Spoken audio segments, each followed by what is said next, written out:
Hi friends, வாங்க இன்றைக்கி ஈஸியாக ஒரு மைதா பிஸ்கட் தான் செய்ய போகிறோம். 1.5 கப்லேயே எவ்வளோ வந்திருக்கு பாருங்கள்.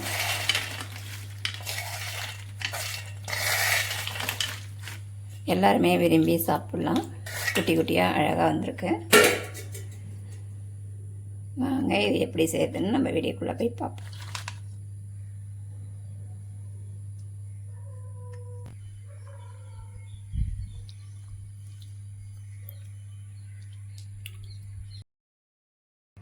இப்போ நம்ம மைதா மாவு எடுத்துப்போம். நான் பார்த்திங்கன்னா இந்த கப்பால் 1.5 கப்பு மைதா மாவு எடுத்துக்கிறேன்.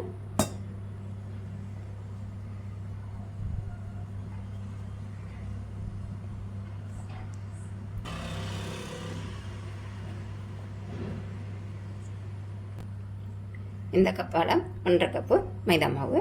நீங்கள் எந்த கப்பால் எடுக்கிறீங்களோ அதே கப்பால் அளவுகளை எடுத்துக்கோங்க. கொஞ்சமாக பேக்கிங் பவுடர், ஒரு சிட்டிகை அளவு உப்பு,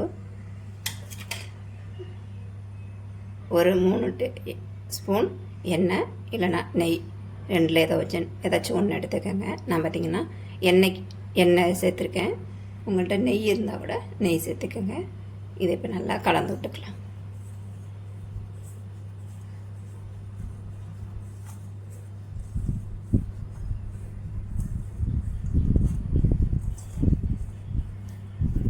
நம்ம எண்ணெய் சேர்த்தோம் இல்லையா, பாருங்கள் எல்லா மாவுலையும் கலங்குற மாதிரி பிசைஞ்சாச்சு. இப்படி பிடிச்சா நல்லா புளி போடணும்.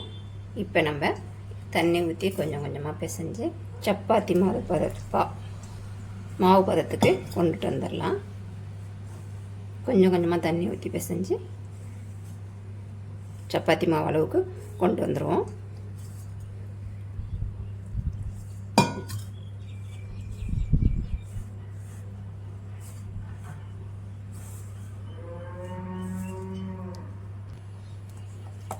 பாருங்க நல்லா பிசைஞ்சாச்சு. இப்போ இதை நல்லா 1 மணி நேரம் நல்லா மூடி வச்சுருவோம். மேலே கொஞ்சம் எண்ணெய் தடவி வச்சுக்கலாம். அப்போ தான் நம்மளுக்கு மாவு காயாமல் இருக்கும்.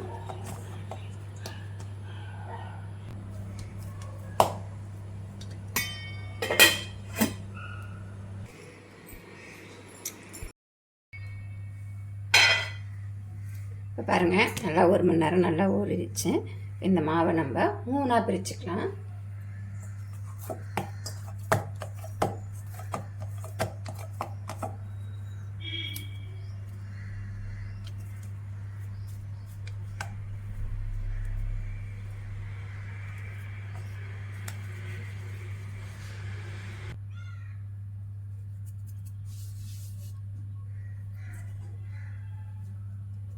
கொஞ்சமாக மைதா மாவை தடவிட்டு நம்ம எடுத்து வச்சுருக்க உருண்டையை இது கூட வச்சு திரட்டிக்கலாம்.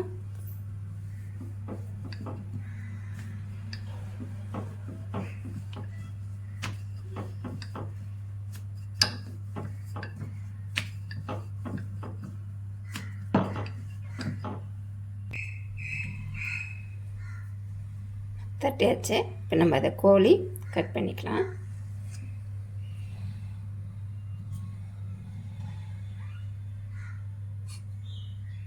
கட் பண்ணதை நம்ம அடுத்த மாவு கூட சேர்த்து பிசைஞ்சிக்கலாம்.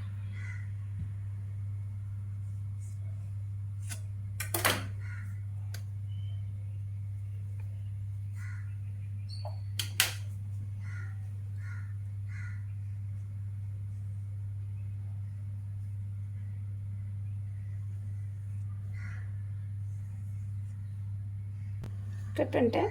இதை நம்ம குட்டி குட்டியாக கட் பண்ணிக்கலாம்.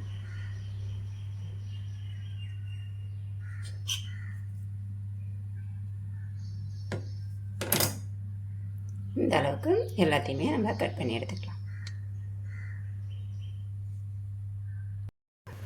அவ்வளோதாங்க. இதே மாதிரி குட்டி குட்டியாக கட் பண்ணி வச்சாச்சு. இதை இப்போ நம்ம எண்ணெயில் பொரிச்சு எடுத்துக்கலாம். பாருங்கள் எண்ணெய் சூடாயிடுச்சு. இதை நம்ம இதை சேர்த்துக்கலாம். அடுப்பு மிதமான ஹீட்லேயே இருக்கட்டும். ரொம்ப ஹையில் வச்சோம்னா நம்மளுக்கு போட்ட உடனே கறியிடும். இதே மாதிரி ஒன்று ஒன்றா எடுத்து சேர்த்துக்கலாம்.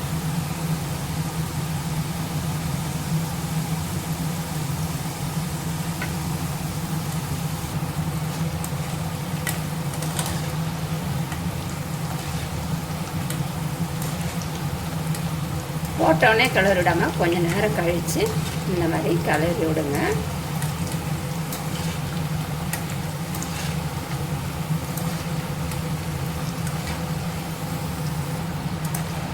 பாருங்க, நல்லா கலர் மாதிரி நல்லா வெந்துருச்சு. இந்த சமயத்தில் நம்ம எல்லாத்தையுமே எடுத்துக்கலாம்.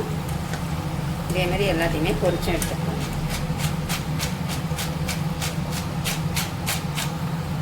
பாருங்கள், நல்லா பொரிச்சாச்சு.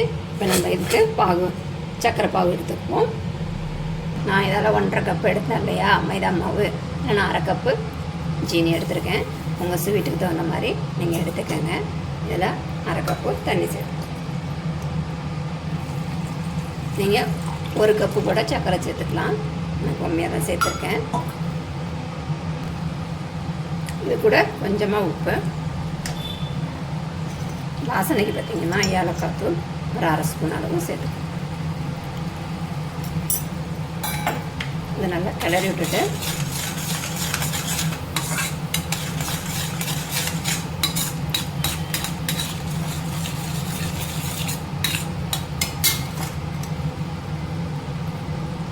பார்த்திங்கன்னா ஒரு கம்பி பதம் வரும் இல்லையா, அந்த பதம் எடுத்துக்கலாம். இப்படி விட்டு இழுத்தோன்னா இப்படி நூல் மாதிரி வரும்.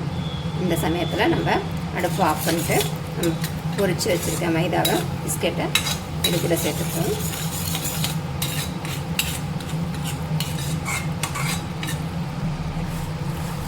ஒரு கம்பி பதம் வந்தோன்னே நம்ம இதை சேர்த்துக்கலாம்.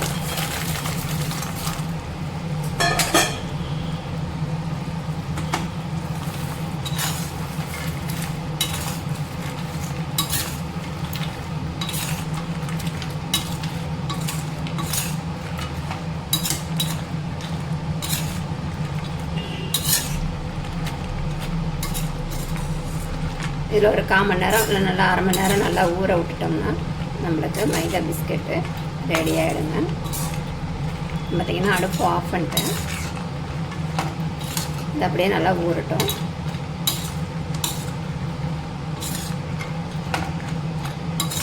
ஊறினது பிறகு பார்ப்போம். பாருங்கள், நம்ம ரெடி பண்ண மைதா பிஸ்கெட்டு நல்லா ரெடி ஆகிடுச்சு. தீபாவளிக்கு ஈஸியாக செஞ்சிடலாங்க. செய்கிறது ரொம்ப ஈஸி தான். பாருங்கள், நல்லா வந்திருக்கு. இது பார்த்திங்கன்னா ஒரு 1/2 மணி நேரம் நல்லா வந்துடுச்சு. நம்ம பாகு இருக்கும்போது எவ்வளோ தண்ணியாக இருந்தது பார்த்திங்களா. இது பாருங்கள், நல்லா குழப்பலன்னு ஆகிடுச்சு. கையிலையும் ஒட்டல, சாப்பிட்றதுக்கும் நல்லாயிருக்கும். மேலே ஸ்வீட்டாகவும் உள்ளே சாஃப்டாகவும் நல்லாயிருக்கும். குழந்தைங்களும் நல்லா விரும்பி சாப்பிடுவாங்க. 1 கப்பு மைதா மாவுலேயே 1.5 கப்புலேயே இவ்வளோ வந்திருக்கு.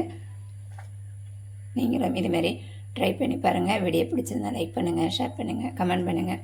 மறக்காமல் சேனலை சப்ஸ்கிரைப் பண்ணுங்கள். இன்னொரு வீடியோவை சந்திப்போம்.